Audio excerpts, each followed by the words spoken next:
Study in UK and Australia without IELTS, very low charges. Excellent visa success rate. Nextgen visa consultant. 1090 Ram Gopal Street, Bishan Sarup Colony, Panipat. Contact number 9094200484. अगर आप अपने व्यापार को बढ़ाना चाहते हैं तो जुड़िए चेक एंड डायल से। Check and dial online business directory. हमारी ऐप चेक एंड डायल को इंस्टॉल करके फ्री में अपने बिजनेस को अपलोड करें। पानीपत व स्मारका के सभी दुकानदारों की जानकारी, नाम व नंबर चेक एंड डायल पर करें सर्च। अधिक जानकारी के लिए संपर्क करें 90530 90570।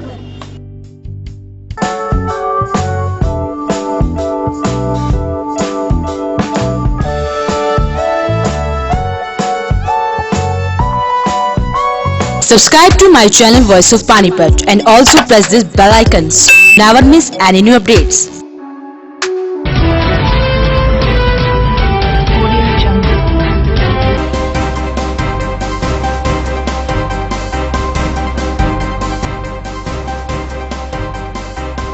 महिला के बेडरूम में पुलिस कर्मियों के सोने की वीडियो वायरल होने पर एसपी ने लिया संज्ञान, किया सस्पेंड। बेटे पर चाकू से हमले के बाद मां मांग रही है पुलिस के बड़े अधिकारियों से इंसाफ। काटी जा रही अवैध कॉलोनी को लेकर जन आवाज सोसाइटी ने नगर निगम अधिकारी को सौंपा ज्ञापन। गांव गोयला कला में जसपा पार्टी ने हल्का स्मारका की कार्यकारिणी की घोषणा की। राधा कृष्ण परिवार की ओर से विधावा राम कॉलोनी में हुआ दूसरा विशाल मां भगवती जागरण। नमस्कार, वॉइस ऑफ पानीपत में आपका स्वागत है। इस वक्त आप देख रहे हैं पानीपत द नजर और मैं हूं आपके साथ सोनम। तो चलिए शुरुआत करते हैं आज की गतिविधियों की। किला थाना के राइडर व सिपाही की महिला के बेडरूम में सोने की वीडियो वायरल होने के बाद एसपी ने दोनों को सस्पेंड कर दिया है और आगे की जांच के आदेश दे दिए हैं। बुधवार दोपहर करीब 1:30 बजे पहलवान चौक स्थित दोनों पुलिसकर्मी एक घर में घुस गए। उन्होंने पहले तो मकान मालिक को शराब पिलाई, बाद में बेडरूम में एसी चलाकर लेट गए। इसी बीच मकान मालकिन परिजनों के साथ घर लौटी। उसने मोबाइल में दोनों की फोटो लेने के साथ ही वीडियो क्लिप भी बना ली। उसने पुलिस कर्मियों से घर में घुसने का कारण पूछा तो वो वहां से खिसक गए। महिला ने मुख्यमंत्री को इस घटना की शिकायत भेजी है। सोशल मीडिया पर वायरल फोटो व वीडियो देखकर और महिला की शिकायत पर एसपी ने दोनों पुलिसकर्मियों को सस्पेंड कर दिया। डीएसपी हेडक्वार्टर सतीश कुमार वत्स का कहना है कि वीडियो वायरल में बेड पर ईएसआई जगदीश सिंह और सिपाही विनोद कुमार लेटे हुए हैं और उन्होंने बेल्ट उतारकर साइड में रखी हुई थी। इसके बाद एसपी ने दोनों को सस्पेंड कर जांच के आदेश दे दिए हैं। दो पुलिस वाले हमारा किला थाने के थे, उन्होंने लापरवाही की है और जो ही मामला हमारे पुलिस अधीक्षक महोदय के संज्ञान में आया तुरंत उनको निलंबित कर दिया गया है और इंक्वायरी उनकी शुरू कर दी। क्या मामला था वो उनका हस्बैंड वाइफ का कोई इशू था और उसके हस्बैंड की अभी तक ये इतना पता लगा है, लेकिन असली तथ्य इंक्वायरी में आएंगे कि हस्बैंड वाइफ का कोई इशू था उनका, तो वो उसके हस्बैंड से मिलने गए थे तो वो वहाँ पर आराम करने लगे और वो बंदा जो था वो कोई शराबी बताया, वो चला गया वहाँ से और मीन टाइम उसकी वाइफ आ गई तो उसने उन्होंने उनकी रिकॉर्डिंग कर ली। बाकी असली तथ्य इंक्वायरी के बाद ही बता पाएंगे, अभी मोटा मोटा ये पता लगा है। ऐसे मुलाजिमों को आदेश नहीं आपकी तरफ से कि बावर्दी ऐसी? नो, ऐसा कोई आदेश नहीं है, तभी तो उनको सस्पेंड किया। नहीं, ऐसे आदेश है कि बावर्दी आप ऐसी हरकत ना करें। ये तो टाइम टू टाइम ये ट्रेनिंग का पार्ट है। ट्रेनिंग में ही सिखाया जाता है कि इस तरह की कोई इस तरह की हरकत जो पुलिस विभाग की छवि को खराब करे वो कोई पुलिस वाला नहीं कर सकता। ये ट्रेनिंग भी दी जाती है इस बात की पूरे तरीके से। हर आदमी इसके लिए पाबंद है कि पुलिस की छवि पब्लिक में ना खराब हो। फिर भी कोई जानबूझकर लापरवाही करता है तो सजा मिलेगी। कलंदर चौक के रहने वाले युवक का आरोप है कि तहसील कैंप के कुछ युवाओं ने उसे जान से मारने की कोशिश की, लेकिन पुलिस ने कम धाराएं लगाकर केस को हल्का कर दिया। प्रेम अस्पताल में अपने बेटे की हालात देखकर ये मां पुलिस के बड़े अधिकारियों से इंसाफ की मांग कर रही है। इनका कहना है कि उसका यही बेटा कमाने वाला है और कई दिनों से ये अस्पताल में पड़ा है। उनका कहना है कि उनके बेटे को गंभीर चोटें आई हैं, लेकिन पुलिस ने कम धाराएं लगाकर इस केस को आरोपी के पक्ष में किया है। मेरे बेटे के साथ जो हुआ है मुझे तो न्याय चाहिए और ऐसा होने के बाद भी देखो, अगर मेरे बेटे को कुछ हो जाता तो फिर मैं कहाँ जाती। और मैं इसके सहारे ही मेरा घर चल रहा है और मेरी बेटी और मुझे संभाल रहा है। इसके पापा नहीं है और मेरे को न्याय चाहिए। पुलिस वाले तो अपना आते हैं, कहते हैं हाँ जी ये तो मर्डर केस है और ये इस पे भी बनेगा, 307 भी बनेगा, ये भी बनेगा, पूरा आश्वासन। वो तो फुटेज देख के बोलने लगे हाँ जी ये तो 307 बनना चाहिए, 307 बनना चाहिए। फिर अब तो वो कुछ कार्रवाई कर ही नहीं रहा और चैन भी खींची गई है। देखो माँ देती है ना बेटे को पहनने के लिए, तो वो अब नहीं है। वो कह रहे हैं अभी आप झूठ मत बोलना। हम झूठ क्यों बोलेंगे? अब रिंग थी, रिंग इसने मेरे को उतार के दी है। वहीं घायल भारत का कहना है कि आरोपी उससे पुरानी रंजिश रखता था, जिसको लेकर ईशू और उसके साथियों ने मिलकर उसे जान से मारने की कोशिश की। भारत का कहना है कि ईशू ने चाकू से उसका गला काटना चाहा, लेकिन उसने हाथ आगे कर दिए। भारत के गले पर और हाथ पर गंभीर चोटें आई हैं। भारत के दोस्त और प्रत्यक्षदर्शी हिमांशु का कहना है कि उसने बीच बचाव करने की कोशिश की, लेकिन उसे भी जान से मारने की कोशिश की गई। भारत पुराना नाम है, कलंदर चौक में रहता हूँ और उस 14 तारीख रात को 10 बजे 10:30 बजे मैं अपने फ्रेंड हिमांशु के साथ किले के नीचे खाना खा रहा था सचदेवा ढाबे पे। इतने में एक मेरा ईशू खुराना का फ़ोन आता है, जो तहसील कैंप का रहने वाला है।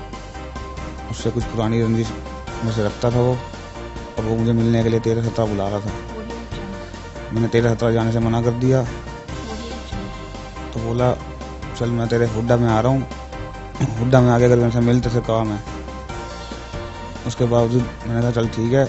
उसके कई फ़ोन आते रहे, मैंने उठाए नहीं।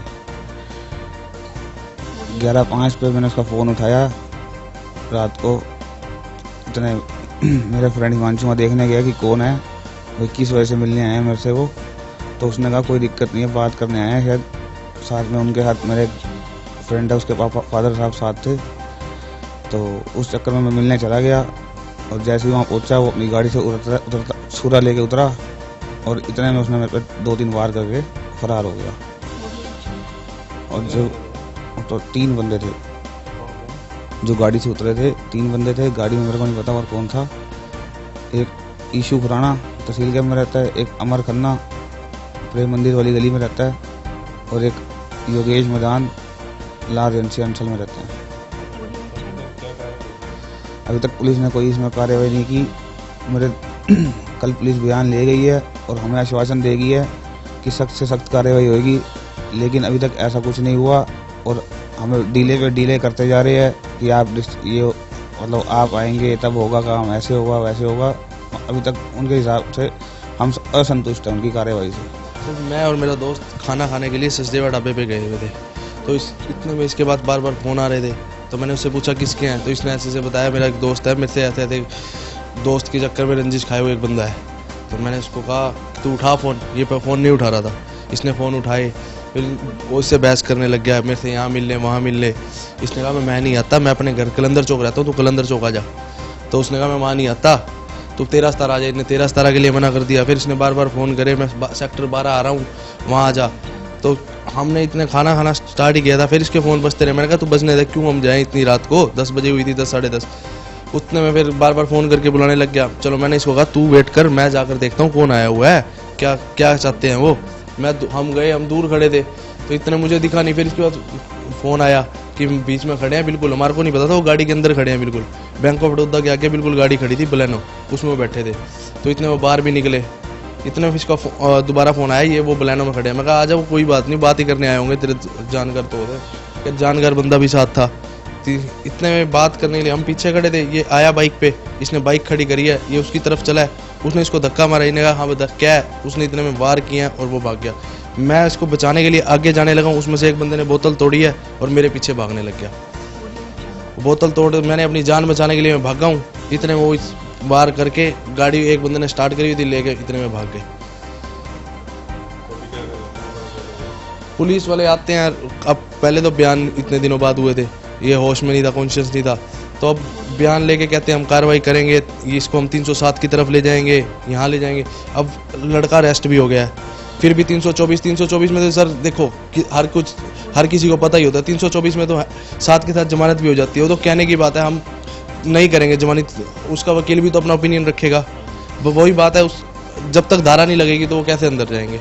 पुलिस ने आरोपियों के खिलाफ मामला दर्ज करके ईशू को गिरफ्तार कर कोर्ट में पेश किया। पीड़ितों का कहना है कि धारा 307 और 379B के तहत मामला दर्ज होना चाहिए। वहीं पुलिस अब इस मामले में डॉक्टरों का ओपिनियन लेने की बात कर रही है। कट रही अवैध कॉलोनियों को रोकने के लिए जनावास सोसाइटी द्वारा नगर निगम अधिकारी को ज्ञापन सौंपा गया और जाँच की मांग की गयी। जनावास सोसाइटी द्वारा आज नगर निगम अधिकारियों की मिली भगत से अवैध कॉलोनी विकसित करवाकर सरकार को लग रहे करोड़ों के घोटाले की जाँच को लेकर ज्ञापन सौंपा गया। जनआवास सोसाइटी के प्रधान जोगिंदर स्वामी का कहना है कि काटी जा रही अवैध कॉलोनी की बार बार निगम को शिकायत दी जाती रही है, लेकिन भवन निरीक्षक और उनकी सहयोगी टीम इन अवैध कॉलोनियों में केवल धन वसूली करने के काम में लगी हुई है। उन्होंने मांग की कि नगर निगम सीमा में कट रही इन अवैध कॉलोनियों को तत्काल प्रभाव से ध्वस्त किया जाए। आज हमने सरकार को लगभग 40-50 करोड़ रुपए के नुकसान को लेकर के ज्ञापन दिया है। एक गोहाना रोड के ऊपर आरजी विलेज के नाम से कॉलोनी कट रही है, जिसमें पहले जीजी स्पिनिंग मिल हुआ करती थी। उसमें सरकार को 8,85,480 रुपए का जो नुकसान हुआ माना गया था रिकॉर्ड अनुसार, और उसके अंदर 3 अधिकारी चार्जशीट किए गए थे। उसके बाद 2015 में 14 में इन लोगों ने नोटिस का शोकाज नोटिस जारी किया कि आप अवैध कॉलोनी काट रहे हैं, इसको रोकिए, अवैध कॉलोनी काट रहे, कई नोटिस जारी किए। 2015 में इसी विभाग द्वारा नगर निगम द्वारा ही 18 एकड़ जमीन को टुकड़ों में करके 1,000 गज की नो ड्यूज, ताकि हमारा कोई बकाया नहीं, 1,000 गज का 18 एकड़ का अलग अलग से सर्टिफिकेट जारी किए गए राजीव गर्ग और उसके रिश्तेदारों के नाम, जिसमें जब आपके ऊपर आपका यह माना गया कि 8,85,480 रुपए बकाया है, उसके बाद आप उनको नो ड्यूज दे रहे हैं, तो इसका मतलब इसके अंदर आपकी संलिप्तता है, मिलीभगत है। उसको हमने लेकर के बोला है कि आप 1,000 गज के किस हिसाब से, किस नियत के साथ नो ड्यूज सर्टिफिकेट जारी कर सकते हैं, इसका हमें पैमाना बताइए। दूसरी बात, उसके बाद 1,000 गज की कृषि भूमि की रजिस्ट्रियां की गई 18 एकड़ की, अलग अलग राजीव गर्ग और उसके रिश्तेदारों के नाम, जिससे करोड़ों रुपया सरकार को राजस्व के साथ डकैती की गई, और इस डकैती में संलिप्त नगर निगम और तहसील कार्यालय मिले हुए हैं। उसके बाद सबसे बड़ी हैरानी की बात यह है कि इन लोगों ने नोटिस जारी कर दिया, नो ड्यूज दे दिए। 2013 में नक्शा नंबर 173, 174 2 नक्शे वहां पे रेजिडेंशियल पास किए 200 गज के। तो इसका मतलब ये है कि ये लोग पूरी तरीके से इस मिली भगत में जुड़े हुए। मेरा कहना है कि इसके अंदर जितने अधिकारी हैं, राजीव गर्ग, उसके रिश्तेदार जो इस षड्यंत्र में शामिल हैं, उनके खिलाफ आपराधिक मामला दर्ज हो, उनसे ये 40-50 करोड़ का जो नुकसान हुआ रिकवरी कराया जाए। इसके साथ साथ मैं चाहता हूं कि पूरे पानीपत के अंदर जितने भी 1,000 गज से लेकर के 3,000 गज की रजिस्ट्रियां हो रही हैं कृषि भूमि की, उसकी जांच कराई जाए तो कम से कम हजारों करोड़, 1-2 हजार करोड़ नहीं, हजारों करोड़ का सरकार को चूना लगाया गया है, सरकार को नुकसान कराया गया है, उसकी सीबीआई की जांच हो। किसको ज्ञापन दिया? आज हमने एससी रमेश जी को ज्ञापन दिया है और उनसे मांग की है कि इसके ऊपर अगर कार्रवाई नहीं करते तो हम आपके कार्यालय के बाद ड्रा बिछा करके बैठेंगे और हम उस हद तक जाएंगे जहां तक आप जनता की गाड़ी कमाई को लूट कर उनसे लूटे और उसे वापिस नहीं ले लेते, तब तक हम आंदोलन जारी रखेंगे। नहीं, अभी तो मैं कुछ नहीं बता सकता। इन्होंने दिया है तो इसको मैं पहले स्टडी करवा, पूरी इन्फॉर्मेशन लूँगा फील्ड से कि एक्चुअली मैटर क्या है, उसके बाद मैं कुछ कह सकता हूँ। फिलहाल मैं अभी कुछ नहीं कह सकता कि क्या घाटा है, क्या नहीं, क्या फायदा है। हाँ जी, हाँ कार्रवाई जरूर करेंगे। पहले रिपोर्ट लेके उसके बाद कार्रवाई करनी है, अगर बनती जो भी कार्रवाई बनेगी वो जरूर करेंगे। वक्त हो चुका है एक छोटे से ब्रेक का। ब्रेक के बाद फिर हाजिर होंगे कुछ और गतिविधियों के साथ।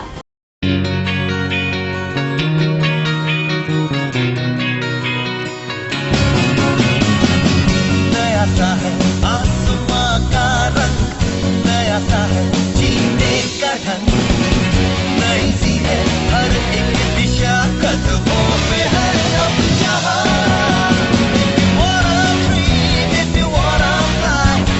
Come and join by the dance the sky. We promise to make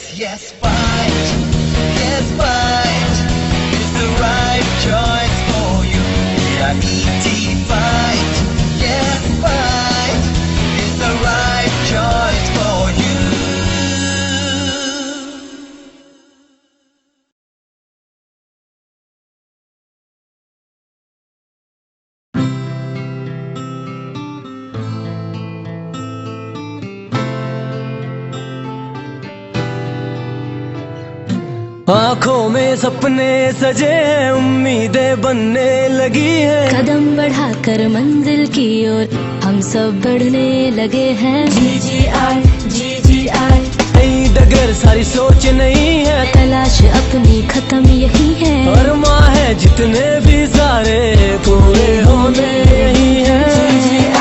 GGR Geeta group of institution, जहाँ है हर मुश्किल का सोल्यूशन। हाँ, just take your destination। पूरे होंगे सारे सपने, हाँ सपने, हाँ सपने, हाँ सपने, जो अपने, जो अपने, जो अपने। Intellectual study with joy and fun together. Geeta Group of Institutions, Panipat. India today and world tomorrow. पूरे होंगे सारे सपने।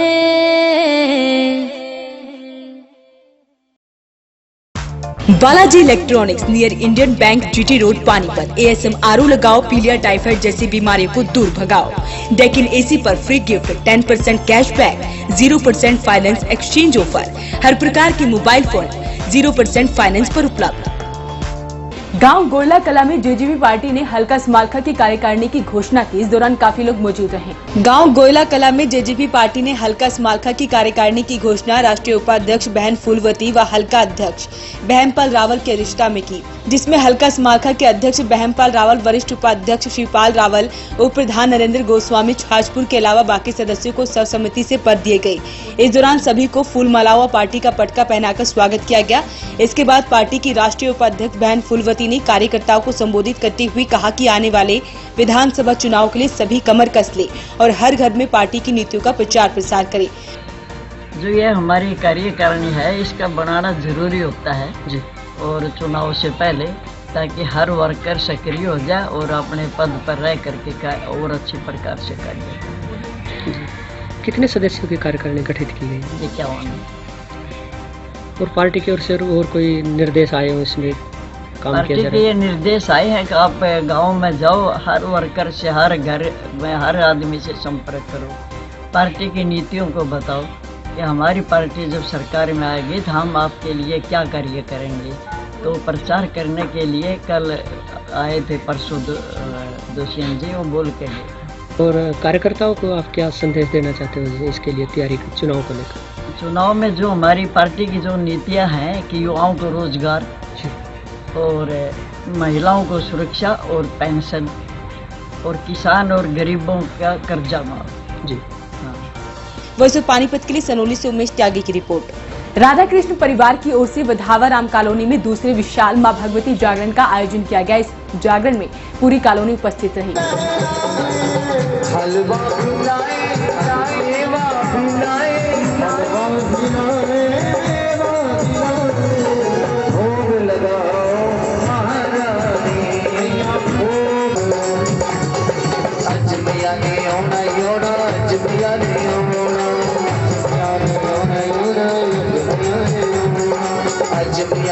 ये हमारा सबके सहयोग से, जो हमारे यहाँ दुकानदार भाई हैं, कॉलोनी वासी, सबके सहयोग से जागरण किया जा रहा है, जो कि ये दूसरा जागरण है हमारा जो है।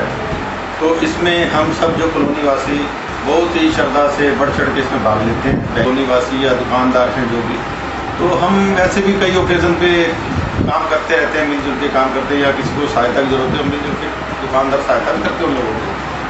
सब प्रेम प्यार है, भाईचारा है, सारे मिलजुल के जागरण करवाए हमें। जागरण इसलिए करवाते हैं भाई आपस में भाईचारा बना रहे, प्रेम प्यार बना रहे, एक कॉलोनी में सुख शांति बनी रहे। राधा कृष्ण परिवार की तरफ से हमारे का जागरण है और जागरण भाईचारे से का मिसाल को लेकर, एक भाईचारा प्रेम को लेकर आज महाराज के लिए गुणगान किया गया कि सबकी जो भी मुरादें हैं भगवान हमारी इच्छाओं को पूरा करे और आपसी में एक प्रेम प्यार है। आज की गतिविधियों में बस इतना ही। जुड़े रहिए वॉइस ऑफ पानीपत के साथ। नमस्कार। स्पॉन्सर बाय आरपी वेल्टर multi speciality hospital Gharaunda. Phone number 7418000000। Associate partner of Jaipur Golden Hospital Delhi. हर प्रकार के पुरुष व स्त्री रोगों का इलाज उपलब्ध है।